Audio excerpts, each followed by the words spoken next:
सदा सत्स्वरूपं चिदानन्दकन्दं जगत्सम्भवस्थानसंहारहेतुं स्वभक्तेच्छया मानुषं दर्शयन्तं नमामीश्वरं सद्गुरुं साईनाथं। नमामीश्वरं सद्गुरुं साईनाथं।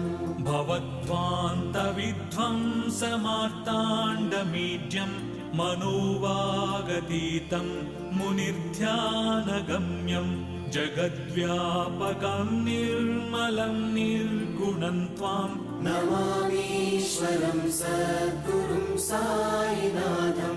नमामीश्वरं सद्गुरुं साईनाथं। भवाम्बोधिमग्नार्दितानां जनानां स्वपादाश्रितानां